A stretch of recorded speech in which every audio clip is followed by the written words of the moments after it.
KG দেখা পাইছে আল্লাহ পাক জানে।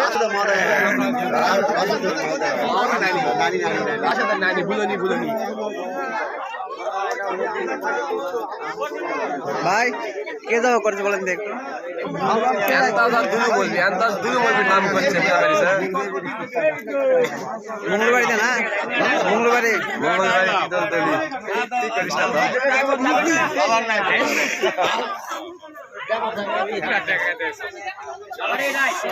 দেখেন আসসালামু আলাইকুম আমরা এখন আছি নওগাঁ জেলার ধামরাট উপজেলার অন্তর্গত মঙ্গলবাড়ি মুকুন্দপুর।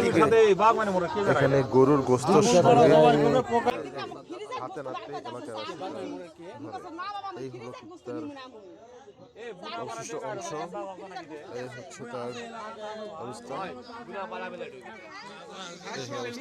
স্থানীয় ব্যক্তিদের একটু সাক্ষাৎকার নেই। তারা বলেন যে ইতিপূর্বে আমরা কখনো ধরি নাই, দেখতে পাইনি, আজকে হাতে নাতে ধরা হয়েছে। 32 ইঞ্চি জেভিকো টিভি এখন মাত্র 15,000 টাকায়, সাথে পাচ্ছেন 3 বছরের প্যানেল ওয়ারেন্টি। দেখছেন বিষয়টা, বাবার জিজ্ঞেস করলাম যে কি এগুলা কি এটা তুমি কিভাবে করতে পারলে এলা?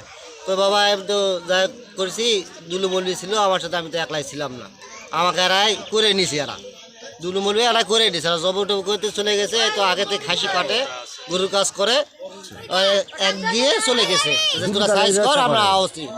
আমি জনগণের মাধ্যমে যখন মোবাইলে জানতে পারলাম যে এই এলাকায় একটা কুকুর জবাই হয়েছে মানুষকে খাওয়ানোর উদ্দেশ্যে, আমি সেই কথা শুনে দ্রুত ছুটে আসি, এলাকায় আসি, দেখি ঘটনা সত্য। এখানে কুকুরের মাংস, কুকুরের মাথা এগুলো পড়ে আছে। আপনারা সবাই দেখতেছেন বিষয়টা একদম সত্য ঘটনা।